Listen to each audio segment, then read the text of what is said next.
날마다 말씀과 함께 1월 25일 토요일 가정 예배를 시작하겠습니다. 찬송가 95장 나의 기쁨 나의 소망 되시며 1절과 2절만 부릅니다. 찬송가 95장을 다 같이 부릅니다.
이 시간 우리에게 주시는 말씀은 누가복음 2장 42절로 47절입니다.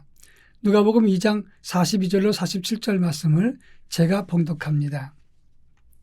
예수께서 12살 되었을 때 그들이 이 절기의 관례를 따라 올라갔다가 그 날들을 마치고 돌아갈 때 아이 예수는 예루살렘에 머무셨더라.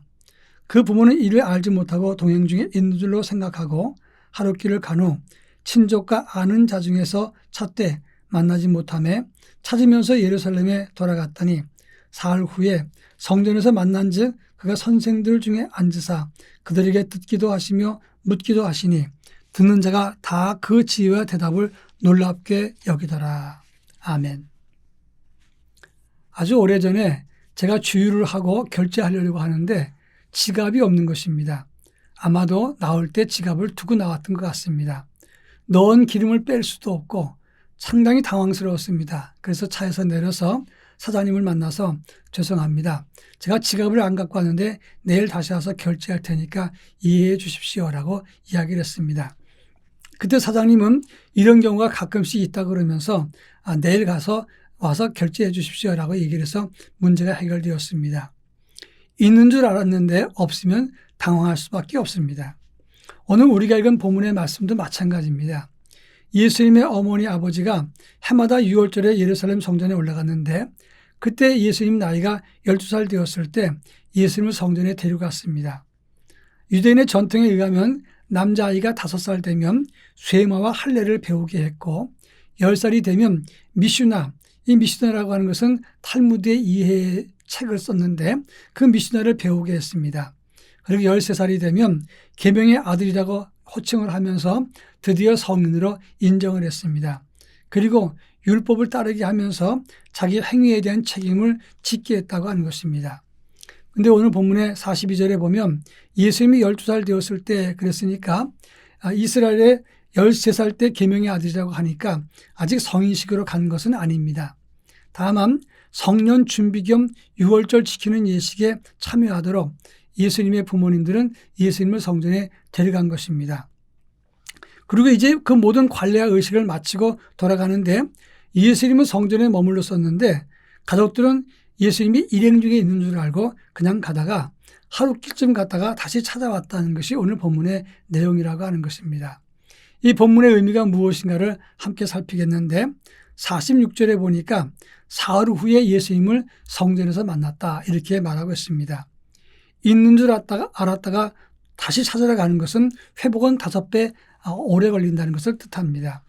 하룻길 갔다가 되돌아왔는데 그리고 찾은 것은 사흘길입니다. 그러니까 닷새를 찾았다가 하는 것은 결국 무슨 말이냐면 잃어버린 것을 찾는 것은 5배 힘들다는 것을 말하는 것입니다. 우리 믿음도 마찬가지입니다. 예수 복음이 있는 줄 알았는데 실제로 우리 믿음이 예수의 복음이 없다면 이를 회복하는 것이 더 오래 걸리는 것입니다. 예수님 자녀들 모두가 부모를 떠날 때 확인하고 같이 떠나는 거 아니겠습니까? 그런데 예수님 부모들은 예수님이 당연히 있을 것이라고 생각을 하고 하루길을 갔던 겁니다. 마찬가지로 우리가 주의 일을 할 때 가장 중요한 것을 잃어버릴 때가 있습니다. 분명히 복음과 같이 왜 하는지 그리고 이 일의 의미가 무엇인지 다 알고 시작하는 것 같지만 어떤 경우는 하다 보면 가장 중요한 본질을 잊어버리고 가장 필요 없는 것만 붙잡고 일하는 경우가 있다고 하는 것입니다. 그런가 하면 예수님은 어디 계셨습니까? 48절에 보면 부모님들이 예수님 찾아와서 이렇게 말합니다. 어찌 이렇게 되었느냐? 우리가 근심하여 너를 찾았다라고 말합니다. 그때 예수님은 49절에서 내가 내 아버지 집에 있어야 될 줄 알지 못하였나이까 이렇게 말합니다. 여기서 부모의 질문인데 예수님이 12살입니다. 여러분 12살 어린이를 데리고 갔으면 되돌아갈 때 누가 12살 아이를 챙기는 겁니까? 부모님이 챙겨야 됩니다. 그런데 그 아이를 챙기지 못한 다음에 5세 만에 나타나서 어찌 이렇게 됐느냐 우리가 근심했다 이런 얘기를 하는 겁니다. 이것은 부모로서 성숙한 태도가 아닙니다. 대부분의 문제가 생기면 이렇게 남의 탓을 돌리는 경우가 많다고 하는 것입니다. 얼마나 놀랐니? 얼마나 힘들었니? 이렇게 말하는 것이 당연한 것이고 이것이 우선해야 되는 것입니다. 근데 많은 사람들은 일이 잘못되면 왜 그러냐를 따지면서 자기가 해야 될 그리고 자기가 놓친 부분에서는 말하지 않는 경우가 많다고 하는 것입니다. 그런데 예수님의 대답이 참 의미가 있습니다. 내가 아버지 집에 있어야 될 줄을 알지 못하였나이까 이렇게 대답을 했습니다. 이 말의 다른 의미는 내 아버지 일에 관계해야 된다 이런 말이 되는 것입니다.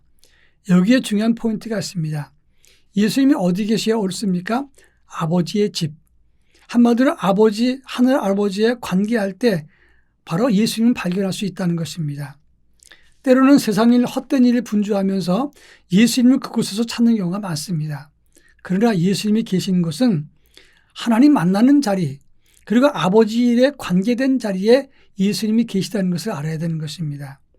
다시 말해서 예수를 제대로 만나려면 우리가 아버지 집에 있어야 되는 것이고 하나님 일에 관계할 때 그럴 때 아들 예수를 만날 수 있게 된다는 것을 기억해야 됩니다.